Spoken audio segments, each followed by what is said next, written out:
Hello and welcome back students. चलिए बात करते हैं इस चैप्टर केमिकल काइनेटिक्स में अगले टॉपिक की। लास्ट टॉपिक हमने पढ़ा था हाफ लाइफ, और उस हाफ लाइफ में हमने कुछ ट्रिकी फॉर्मूले पढ़े थे जो हमारे कॉम्पिटेटिव में इस्तेमाल होते हैं। अब जो हम बात करने वाले हैं बहुत ही इजी, बहुत ही आसान, ऐसा टॉपिक जो जिंदगी भर दिमाग में बैठा रह जाता है, उसके बारे में बात करेंगे। तो आज का जो हमारा टॉपिक है वो कॉम्पिटेटिव से ज्यादा एकेडमिक का इंपॉर्टेंट है, और वो टॉपिक है हमारा कोलिजन थ्योरी। तो आज जो हम पढ़ेंगे वो क्या पढ़ने वाले हैं? Collision theory. बहुत ही इंटरेस्टिंग थ्योरी है, सच बताऊं बहुत ही ज्यादा मजा आता है इस थ्योरी को पढ़ने में, क्योंकि ये थ्योरी अगर एक बार पढ़ ली जाती है तो जिंदगी भर याद रहती है। इस थ्योरी के जो इंपॉर्टेंट पॉइंट्स हैं, जो इंपॉर्टेंट टॉपिक्स जो टर्म्स हैं, वो मैं आपको इस वीडियो के लास्ट में प्रोवाइड करा दूंगा। डिजिटल नोट्स के हिसाब से मैं आपको इसको प्रोवाइड करा दूंगा। वीडियो को पूरा देख लीजिए, क्योंकि बीच में एक एक चीज, एक एक टॉपिक इंपॉर्टेंट है, एक एक पॉइंट इंपॉर्टेंट है। अगर आप सिर्फ नोट्स देखेंगे तो आपको ये पॉइंट समझ में नहीं आएंगे। तो देखिए, छोटा सा है, बहुत अच्छा सा टॉपिक है कोलिजन थ्योरी। देखिए, कोलिजन थ्योरी के अगर बारे में सबसे पहले बात करूं तो ये कोलिजन थ्योरी दो लोगों ने दी थी। तो एक थे मैक्स स्ट्रॉस्ट और दूसरे थे हमारे विलियम लुइस। ठीक है, और ये थ्योरी दी गई थी 1916 में, थोड़ा सा मॉडिफाई किया गया था इसको 1918 में। मैक्स स्ट्रॉस ने इसको दिया था 1916 में, मॉडिफाई करा 1918 में विलियम लुइस ने। आप जो पढ़ रहे हैं वो फाइनल वाली पढ़ रहे हैं, इसलिए दोनों का नाम हमने यूज किया है। ना सिर्फ नीट वीट के एग्जाम में, छोटे छोटे जो आपके एग्जाम्स होते हैं दूसरे भी, उनमें भी ये चीजें पूछ ली जाती है। कोलिजन थ्योरी किसने दी थी, जिसमें साइंस का थोड़ा सा पोर्शन होता है।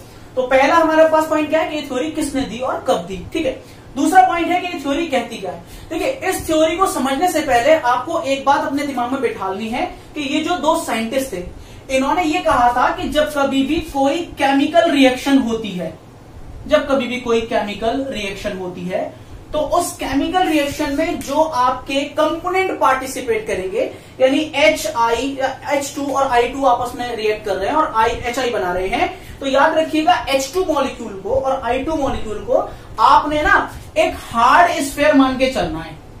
Hard sphere, just like a ball, hard sphere मान के चलना है आपको। तो याद रखिएगा, ये थ्योरी जो आपकी कहेगी वो सारा का सारा हार्ड स्फीयर कहेगी।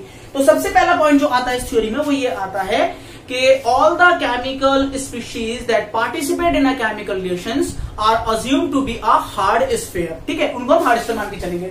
अब देखिए, ये थ्योरी कहती क्या है? ये थ्योरी कहती है कि मान लीजिए आपका ये रिएक्टेंट ए है और ये रिएक्टेंट बी है। ये ए रिएक्टेंट बी रिएक्टेंट मिलकर जो ए बी बना रहे हैं, तो वो बनाने से पहले आपस में कोलाइड होते हैं। ठीक है, इस थ्योरी का कहना ये है। तो ये थ्योरी कहती है कि जब ए और बी आपस में कोलाइड होंगे, तो कोलाइड होकर वो आपस में जुड़ जाते हैं, उनमें बॉन्डिंग हो जाती है और ए बी बन के आपका तैयार हो जाता है। यानी अगर मैं बात कहूं तो ये है मेरा ए और ये है मेरा बी, ये आपस में कोलाइड होंगे और कोलाइड होने के बाद क्या बना लेंगे? बी बना लेंगे। ठीक है, अब देखिए इंटरेस्टिंग बात यहां से शुरू होती है। देखिए, था मजेदार चीज है। मजेदार चीज ये है कि इन्होंने कहा कि जब रिएक्शन आपस में टकराते हैं, यानी ए बी आपस में टकराएगा और टकराने के बाद जो है वो ए और बी आपस में टकराएगा, ए बी बना लेगा। इन्होंने कहा कि कोलिजन थ्योरी जो होती है, कोलिजन थ्योरी जो है उसके हिसाब से जो कोलिजन्स होते हैं, ये टक्कर्स होती हैं, ये बहुत ज्यादा फास्ट होती हैं। यानी इस दुनिया में, इस कायनात में जो भी हमारी हद है, उस हद तक अगर हम केमिकल रिएक्शंस देखें तो सारे केमिकल रिएक्शंस की जो स्पीड है, जो रेट है, जिसे कोलिजन फ्रीक्वेंसी कहते हैं, वो 10 टू द पावर 24 से लेकर 10 टू द पावर 28 कोलिजन्स पर सेकेंड है। पर सेकेंड इन अ वॉल्यूम, इन पर वॉल्यूम, पर सीसी वॉल्यूम। ठीक, तो ये इसकी कोलिजन फ्रीक्वेंसी है। दैट मीन्स इनका कहना यह था कि दुनिया की कोई सी भी रिएक्शन हो, ठीक है, चाहे वो पानी में आपने सोडियम बाइकार्बोनेट यानी पानी में इनो डाला और उससे कार्बन डाइऑक्साइड प्रोड्यूस हुई, तो पानी के मॉलिक्यूल और इनो के molecule, that mean sodium bicarbonate के मॉलिक्यूल आपस में कोलाइड किए होंगे, जिसकी वजह से CO2 बनी होगी। तो चाहे पानी और कार्बन डाइऑक्साइड, सोडियम बाइकार्बोनेट आपस में कोलाइड करें, या rusting of iron that means पानी के और ऑक्सीजन के मॉलिक्यूल जो आयरन के मॉलिक्यूल से टकरा रहे हैं, उन दोनों की फ्रीक्वेंसी जो है वो इतनी ही है। यानी 1 मिनट 1 सेकंड के अंदर 10 टू द पावर 24 से लेके 10 टू द पावर 28 मॉलिक्यूल्स आपस में टकरा रहे हैं। यानी इतने मॉलिक्यूल हर वक्त टकराते हैं जब कभी भी केमिकल रिएक्शंस होती हैं। ठीक, लेकिन अब सवाल यहां ये बनता है कि अगर मैं पानी में इनो डालूं तो वो तो फौरन से कार्बन डाइऑक्साइड बना लेता है, लेकिन अगर रस्टिंग ऑफ आयरन देखूं तो वो तो सालों सालों का प्रोसेस है। यानी उसको तो होने में करीब 2 साल, 3 साल, 4 साल और बहुत लंबे 10-10 साल तक कोई गेट खड़ा हुआ है और उस पर बारिश पड़ रही है, मॉइस्चर आ रहा है उस पर, तब जाके 10 साल बाद उसमें जंग लग रही है, रस्ट लग रही है। तो रस्टिंग ऑफ आयरन एक बहुत इतना स्लो प्रोसेस है। और अगर मैं बात करूं production of CO2 from the bicarbonate and the chemical and the water molecules के कोलिजन से जो प्रोड्यूस हो रही है वो एक बहुत फास्ट रिएक्शन है। तो ऐसा क्यों कि कुछ रिएक्शन तेज होती है, कुछ रिएक्शन स्लो होती है। तो उसके लिए इन्होंने ये कहा था कि कोलिजन थ्योरी में हार्ड स्फीयर मानते हैं, हार्ड स्फीयर आपस में टकराते हैं, टकराने की स्पीड ये है, लेकिन फिर भी कुछ रिएक्शन बहुत ज्यादा तेज होती हैं यानी फास्ट होती हैं, और कुछ रिएक्शन जो है बहुत ज्यादा स्लो होती हैं।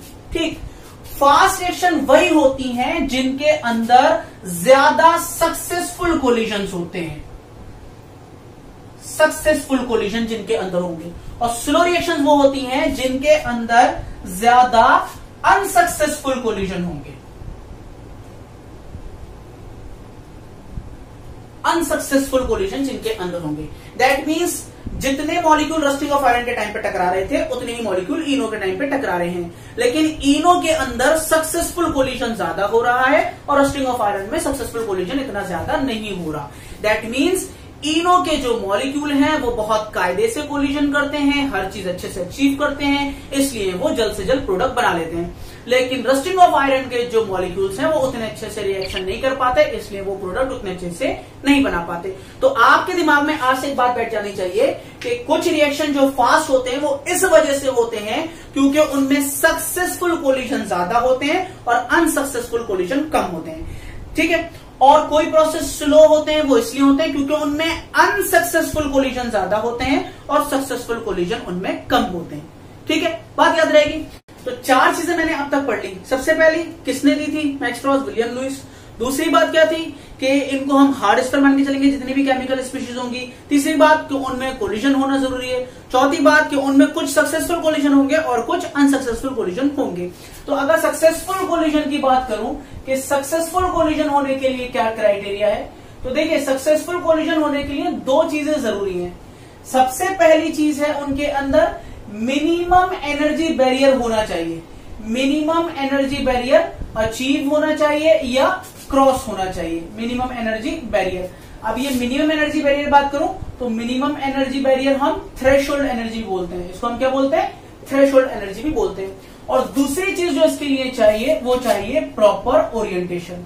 तो आपने एक बात याद रखनी है कि अगर सक्सेसफुल कोलिजन अगर कोई होता है तो सक्सेसफुल कोलिजन होने के लिए 2 चीजें जरूरत है। सबसे पहला मिनिमम एनर्जी बैरियर और दूसरा प्रॉपर ओरिएंटेशन।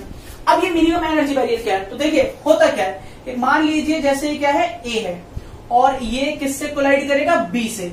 अब इन दोनों को कोलाइड करने के बाद यानी इन ए बी को कोलाइड करने के बाद प्रोडक्ट बनाना है ए बी, ए और बी को कोलाइड करने का प्रोडक्ट बनाना है। तो ये प्रोडक्ट बनने के लिए यानी ए और बी के बीच में बॉन्ड बनने के लिए मैं मान लेता हूं कि करीब 10 किलो जूल पर मोल की एनर्जी लगेगी। ठीक, जब तक 10 किलो जूल पर मोल एनर्जी इनमें नहीं यूज होगी, इनमें नहीं लगेगी, तब तक ये कोलिजन जब तक ये प्रोडक्ट नहीं बनेगा। तो इसका मतलब ये है कि अगर इन दोनों की कोलिजन के टाइम पर 8, 7, 8, 9, 9.25 इतना कितना भी अगर इतनी हमारी किलोजूल पर मोल एनर्जी प्रोड्यूस होती है तो याद रखिएगा कि ए और बी आएंगे और आपका टकराकर चले जाएंगे वापस, कोई भी प्रोडक्ट ए बी फॉर्म का प्रोड्यूस नहीं होगा। लेकिन अगर ये दोनों प्रोडक्ट बनाना चाहते हैं तो इन दोनों को इतनी जोर से टकराना पड़ेगा कि वहां 10 किलो जूल एनर्जी पर मोल प्रोड्यूस हो और उसकी वजह से इन दोनों के बीच में बॉन्ड बन जाए। तो इसका मतलब ये है कि इनको अगर बॉन्ड बनाना है तो ये मिनिमम एनर्जी बैरियर यानी थ्रेशोल्ड एनर्जी, ये ईटी, ये थ्रेशोल्ड एनर्जी इन्हें इतनी प्रोड्यूस करनी पड़ेगी। This is known as the minimum energy barrier successful collision होने के लिए। ठीक है, अच्छा चलिए, अगर मिनिमम एनर्जी बैरियर क्रॉस भी हो गया यानी थ्रेशोल्ड एनर्जी प्रोड्यूस भी होगी तब भी एक और क्राइटेरिया इन्हें प्रोड्यूस करना होगा, एक और क्राइटेरिया को पास करना होगा और वो क्राइटेरिया है हमारा क्या? Proper orientation. जैसे मैं बात कर लेता हूं, ये मेरे पास है NO2, ये टकराएगा CO से और मिलकर बनाएगा ये NO और मेन प्रोडक्ट मेरा CO2। तो यहां CO से CO2 बनाना है यानी NO2 का एक ऑक्सीजन मॉलिक्यूल एटम निकलेगा और वो जाके CO मॉलिक्यूल में लग के उसे CO2 बना देगा। ठीक है, तो यहां पर इसका मतलब यह है कि अगर CO से CO2 बनना है कोलिजन के बाद, तो जैसे मान लीजिए ये NO है, ये मेरे पास एक मॉलिक्यूल है NO, और यहां पर मेरा अगर O आके CO मॉलिक्यूल आके कोलाइड करता है, तो इस कंडीशन में कोई भी रिएक्शन यहां पर नहीं होगी, यानी कोई प्रोडक्ट फॉर्म नहीं होगा। इसी तरीके से मान लीजिए अगर यहां पर मेरा ये ONO है, ओके, और ये इस तरीके से आके CO मॉलिक्यूल से कोलाइड करता है, तब भी यहां पर कोई रिएक्शन नहीं होगी, क्योंकि अभी भी proper orientation, that means proper direction उससे नहीं मिली। हाँ, लेकिन अगर ऐसा हो जाए ये ONO मॉलिक्यूल, दैट मीन्स कि NO2 मॉलिक्यूल है, और इस NO2 मॉलिक्यूल में ये मेरा कोलिजन हो CO मॉलिक्यूल का, तो अब जाके यहां पर जो है मेरा रिएक्शन पॉसिबल हो सकती है, यानी प्रोडक्ट बन जाएगा। उसकी वजह क्या है? देखिए, CO को CO2 बनाना है, यानी इसको O चाहिए, तो यहां पर अगर मैं देखूं तो ये किससे कोलाइड कर रहा है? N से कोलाइड कर रहा है। अच्छा देखिए, ON से कोलाइड कर रहा है, तो मुझे तो N चाहिए नहीं, मुझे तो O चाहिए, इसलिए यहां पर कोई ओरिएंटेशन प्रॉपर हो नहीं पाया, इसलिए यहां पर कोई रिएक्शन नहीं होगी। इसी तरीके से यहां देखूं तो O चाहिए, लेकिन CO2 में दोनों O कार्बन से अटैच होते हैं, ना कि ऑक्सीजन से, तो यहां पर O to O कोलिजन हो रहा है, तो ये भी कोई रिएक्शन नहीं देगा। लेकिन हाँ देखिए, ये C और O से कोलिजन होगा, तभी जाके यहां पर क्या है? CO2 प्रोड्यूस होगी। तो यहां पर अगर देखें तो क्या हो जाएगा? यह हमारा NO2 बन जाएगा, और साथ NO बन जाएगा, और साथ में क्या बन जाएगा? हमारा CO2 प्रोड्यूस हो जाएगा। तो ये हमारा जो है प्रोडक्ट फॉर्म हो गया। तो याद रखिएगा, सक्सेसफुल कोलिजन के लिए जितना जरूरी मिनिमम एनर्जी बैरियर है, उतना ही जरूरी प्रॉपर ओरिएंटेशन है। तो ये कुछ छोटे से पॉइंट थे, किससे? कोलिजन थ्योरी से रिलेटेड आपको पढ़ना है। 4-5 पॉइंट हैं, ये याद रखिएगा। आपसे सवाल कर लिया जाता है कि भाई बता दीजिए कि सक्सेसफुल कोलिजन क्यों नहीं हो पाया, तो ये 2 रीजन है। या कभी कभी आपका सवाल इस तरीके से भी आता है, एकेडमिक में भी और कॉम्पिटेटिव में भी, क्या वो कहेगा भाई बता कि एक रिएक्शन है A और B जिसमें कोलाइड हो रहे हैं, और A भी प्रोड्यूस होना है, इसमें जो थ्रेशोल्ड एनर्जी है वो 10 किलो जूल पर मोल है, लेकिन कोलिजन के टाइम पर 15 किलो जूल पर मोल प्रोड्यूस हो गई, लेकिन उसके बाद भी कोलिजन नहीं हो पाया, यानी सॉरी, उसके बाद भी प्रोडक्ट फॉर्म नहीं हो पाया। तो ऐसा क्यों होगा? तो उसकी वजह होगी कि बेशक उसने थ्रेशोल्ड एनर्जी अचीव कर ली, 15 किलो जूल पर मोल उसने अचीव कर लिया, लेकिन फिर भी प्रोडक्ट इसलिए नहीं बना होगा क्योंकि वहां पर ओरिएंटेशन प्रॉपर नहीं हुआ होगा, यानी डायरेक्शन प्रॉपर उसकी नहीं होगी। तो याद रखिएगा कि सक्सेसफुल कोलिजन होने के लिए सिर्फ अकेला ये जरूरी नहीं है, या सिर्फ अकेला ये जरूरी नहीं है, दोनों ही जरूरी हैं। ठीक है, तो इसके नोट्स मैं आपको दे देता हूं, किस तरीके के सवाल आएंगे ये भी मैं आपको दे दूंगा, व्हाट्सएप कर दूंगा आप लोगों को। ठीक है, जिसको कुछ समझ में नहीं आए वो लोग मुझे कमेंट कर सकते हैं नीचे, मैं उनको समझा दूंगा जो भी चीज होगी। ठीक है, और इसके नोट्स मैं आपको प्रोवाइड करा देता हूँ। ठीक है, इसको अच्छे से कर लीजिए, रिविजन कर लीजिए, अपना ख्याल रखिए, अल्लाह हाफिज।